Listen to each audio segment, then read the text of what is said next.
जय हिंद बच्चों। Class 10th में मैथमेटिक्स में हमारा जो चैप्टर चल रहा है वो है द्विघात समीकरण, और हमने जो उसकी प्रश्नावली है 4.3 वो स्टार्ट कर ली है।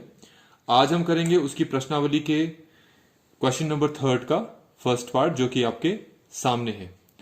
निम्न समीकरणों के मूल ज्ञात करना है, और इसमें जो हमें पहला क्वेश्चन दे रखा है वो पहला क्वेश्चन आपको दिख रहा होगा।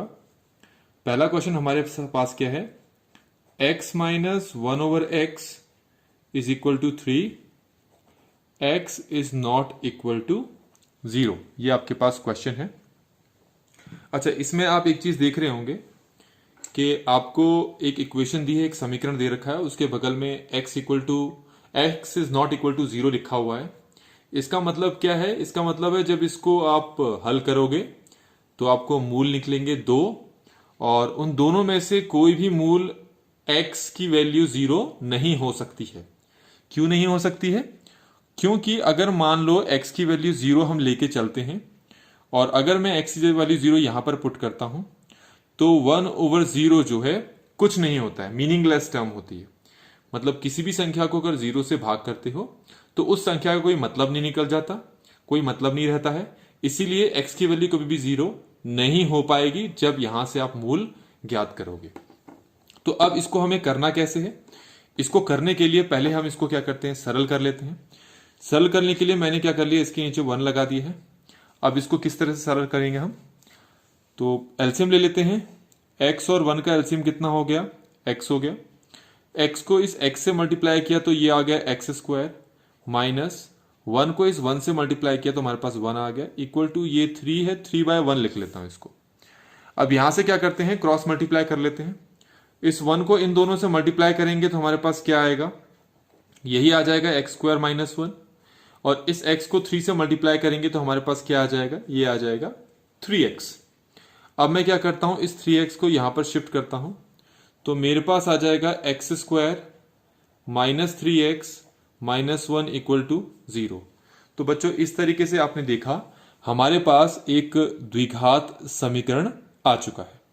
अच्छा, इस द्विघात समीकरण के कितने मूल हो सकते हैं, 2, और उन मूल को ज्ञात करने का हमारे पास कौन सा मेथड है? एक तो है हमारे पास मिडिल टर्म स्प्लिटिंग, जो आपने छोटी क्लास में पढ़ रखा है और बार बार मैंने कई बार अप्लाई भी किया है, और दूसरा जो आपने इस एक्सरसाइज के अंदर पढ़ा था वो था पूर्ण वर्ग बनाने वाली विधि से। अगर मैं मिडिल टर्म स्प्लिटिंग लेके इसको सॉल्व करूं तो वो नहीं हो पाएगा, इसलिए जो मेथड इस वाली एक्सरसाइज के लिए दे रखा है मैं उसी मेथड को लेकर सॉल्व करने की कोशिश करता हूं। तो उस मेथड के अनुसार जो है हमारे पास, हम कौन सा मेथड यहां पर करने वाले हैं, पूर्ण वर्ग बनाने की विधि। हम इस विधि से इसको हल करेंगे। तो ये विधि मैं आपको पहले समझा चुका हूं क्या है इस विधि में। सबसे पहले आपको क्या देखना है कि आपके पास, मैंने इक्वेशन को फिर से लिख दिया है यहां पर इस तरीके से। अब इसके बाद क्या करना है, यहां से एक लाइन पहले खींच देता हूं मैं। अच्छा, इसके बाद आपको देखना है कि इस x² का जो गुणांक है, जिसको कोफिशिएंट कहते हैं, वो कितना है। जैसे कि यहां दे रखा है 1 है, तो 1 के अलावा अगर कोई संख्या होती उस संख्या से हमें सबको डिवाइड कर देना होता, पर 1 है तो नहीं करने की जरूरत है। सबसे पहले यहां पर देखेंगे इस x का जो गुणांक है वो कितना है, 3 है। आप उस 3 को 2 से भाग करोगे तो आपके पास कितना आ जाएगा, 3/2 आ जाएगा।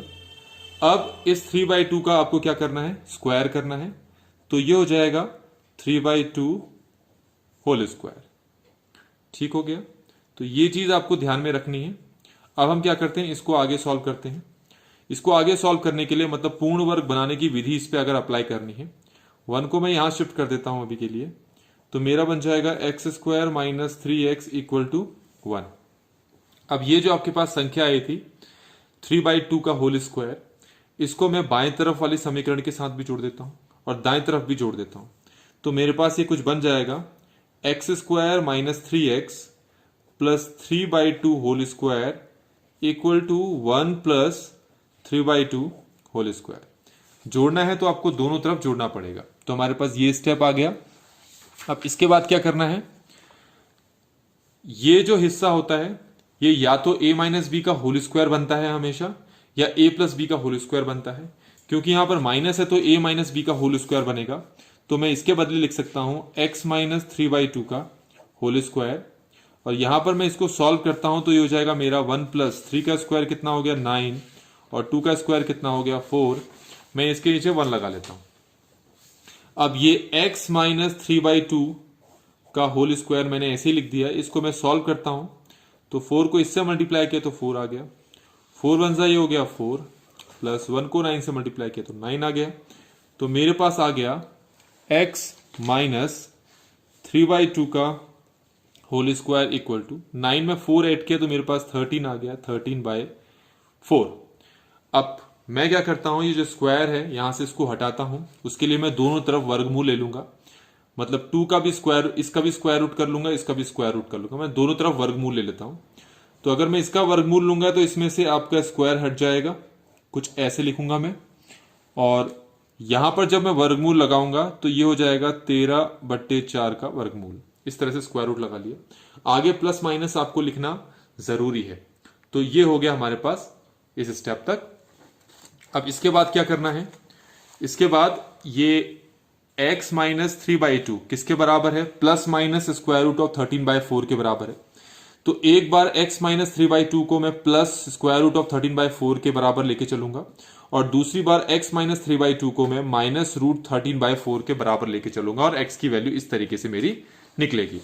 तो पहली बार मैं लिखता हूं x minus 3/2 equal two plus 13/4। इसको मैं अगर यहां शिफ्ट करूंगा तो ये माइनस में है तो यहां आकर प्लस में हो जाएगा और ये तो प्लस, इसको मैं ऐसे लिख सकता हूं √13/4 का वर्गमूल, 4 का स्क्वायर रूट कितना होता है 2 होता है।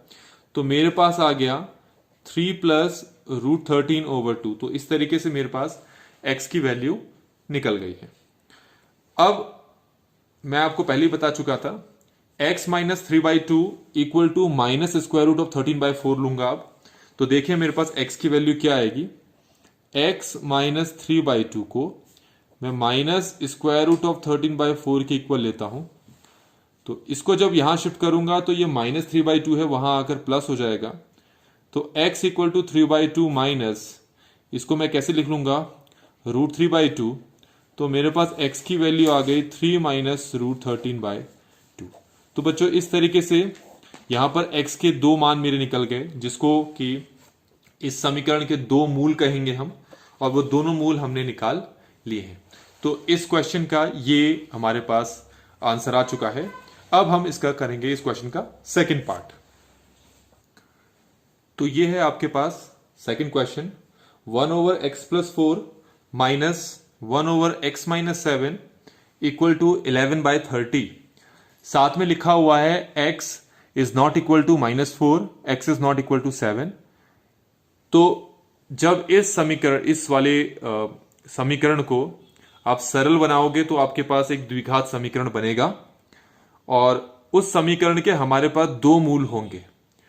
तो इसमें जो ये लिखा है x is not equal to -4, x is not equal to 7, इसका मतलब ये है कि आपके वो दो मूल होंगे, वो दो मूल -4 और 7 तो नहीं हो सकते। मतलब मान लो उन दो मूलों में एक मूल आपका -4 आता है तो वो आपका आंसर पॉसिबल नहीं है, तब इसका एक ही मूल होगा, ये मतलब है इसका। इसी तरीके से x equal to minus, x is not equal to minus, x is not equal to 7, ये भी आपका एक मूल नहीं हो सकता। तो पहले हम समझ लेते हैं कि क्यों नहीं हो सकता। मैं आपको पिछले क्वेश्चन में बता चुका हूं कि अगर -4 को मैं यहां पुट करता हूं तो -4 + 4 कितना हो जाता है 0, और 1/0 आपका मीनिंगलेस टर्म होता है, फिर ये समीकरण का कोई मतलब नहीं रह जाता। इसीलिए ऐसे ही x is not equal to 7 का मतलब यह, अगर मैं 7 को यहां रखूंगा तो 7 - 7 कितना हो जाएगा 0, और 1/0 क्या होता है मीनिंगलेस टर्म हो जाती है, उसका कोई मतलब नहीं है। तो इसीलिए x की वैल्यू 7 भी नहीं हो सकती है।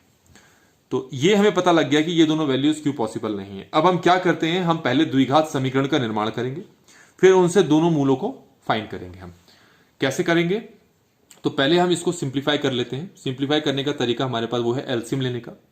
तो इन दोनों का एलसीएम निकालना है, तो हमारे पास एलसीएम हो जाएगा x + 4 × x-7, और ये x-7 इस 1 से मल्टीप्लाई होगा तो x-7 हो जाएगा, साथ में माइनस है और x प्लस 4 इससे करेंगे तो हम ब्रैकेट में लिख लेते हैं x प्लस 4 इक्वल टू यहां 11/30 तो है ही। अब इसको आगे थोड़ा और सिंप्लीफाई करते हैं। कैसे करेंगे? x माइनस 7 अगर मैं ब्रैकेट यहां ऊपर करता हूं तो क्या हो जाएगा, ये ब्रैकेट ओपन करते ही ये माइनस में हो जाएगा और ये भी माइनस में हो जाएगा, तो हमारे पास आ गया माइनस एक्स माइनस 4 और नीचे हमारे पास क्या बन चुका है, इसको मैं सॉल्व करता हूं।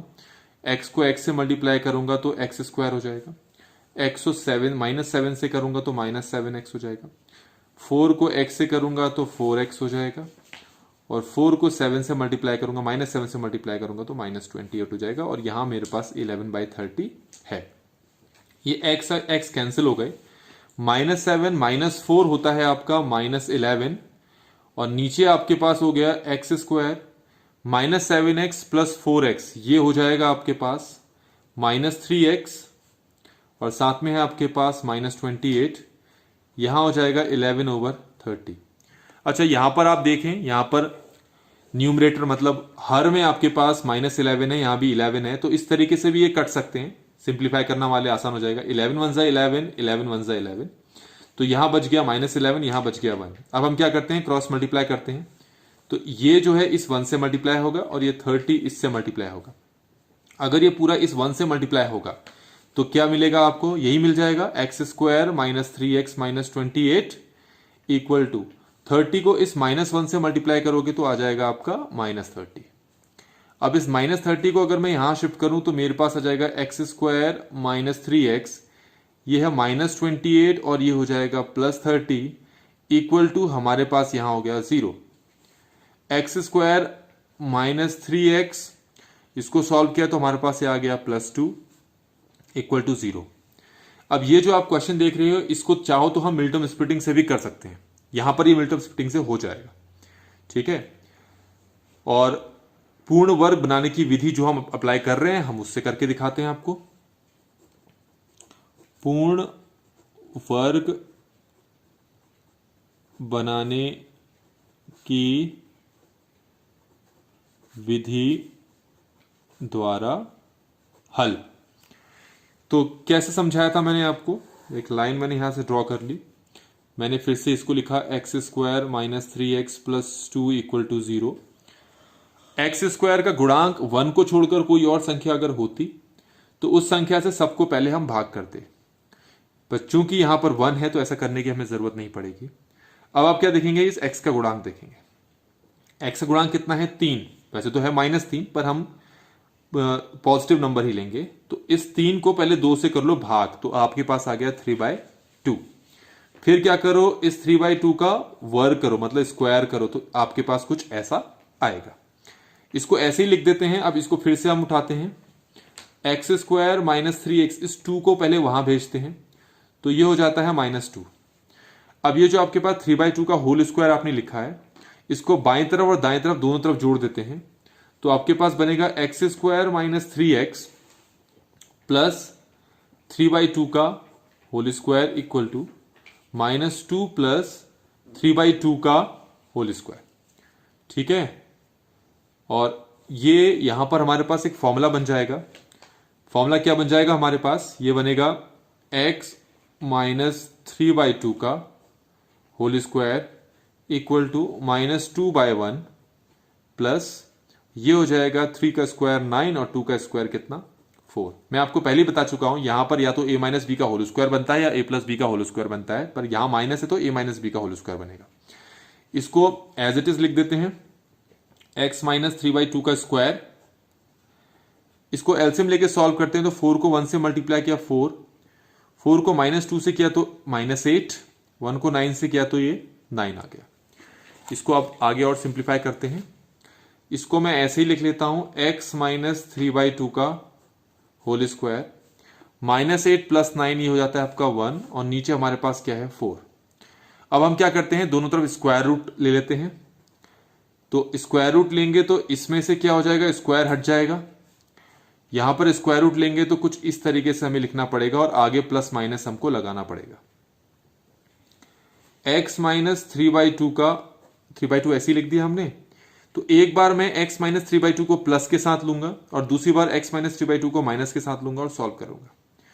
तो यहां पर थोड़ा सा इसको और सिंप्लीफाई कर लेते हैं। ये हमारे पास प्लस माइनस 1 का स्क्वायर रूट कितना होता है 1, 4 का स्क्वायर रूट हो जाता 2। तो इसका मतलब है अब इसको इसके साथ लिखने के बजाय हम इसके साथ लिखेंगे। x माइनस 3/2 को पहली बार मैं प्लस 1/2 के इक्वल लिख लेता हूं इस तरीके से। अब इसको सॉल्व करता हूं तो x माइनस 3/2 को जब मैं वहां शिफ्ट करूंगा तो ये प्लस 3/2 हो जाएगा और साथ में ये 1/2 है ही। तो 3 + 1 कितना हो गया 4 और नीचे कितना है आपके पास 2। तो ये कैंसिल हो गया तो x की वैल्यू कितनी आ गई 2। ठीक हो गया, x की वैल्यू हमारे पास कितनी आ गई 2 आ गई। अब दूसरी बार हमारे पास ये जो है x माइनस 3/2 को मैं किसके साथ लूंगा माइनस 1/2 के साथ रखूंगा। इसको अगर मैं यहां शिफ्ट करता हूं तो मेरे पास ये कुछ ऐसा बनेगा x इक्वल टू 3/2, ये माइनस 3/2 यहां आकर क्या हो जाएगा प्लस में, और साथ में ये आपके पास माइनस 1/2 है। तो x की वैल्यू कितनी आएगी 2, 2 है तो एलसीएम 2 ही रहेगा। 3 - 1 कितना हो गया 2, तो 2 1 ज़ा 2। तो यहां पर x की वैल्यू कितनी आ गई 1 आ गई। तो हमारे पास x के दो मूल आ गए, एक x की वैल्यू 1 आ गई, एक x की वैल्यू 2 आ गई। ये दोनों मूल मेरे सही हैं, मैंने कोई गलती नहीं की है। ये चेक करने के लिए आप इन दोनों x की वैल्यूज को बारी बारी से यहां पुट करो और सॉल्व करो तो आपके पास 11/30 बनना चाहिए। तो इस तरीके से बच्चों हमारे पास ये वाला क्वेश्चन यहीं पर कंप्लीट होता है। अगर वीडियो आपको अच्छी लगी हो तो वीडियो को लाइक जरूर करें, मेरे चैनल को सब्सक्राइब करें और अपने दोस्तों के साथ शेयर जरूर करें इसको। Thank you so much. जय हिंद।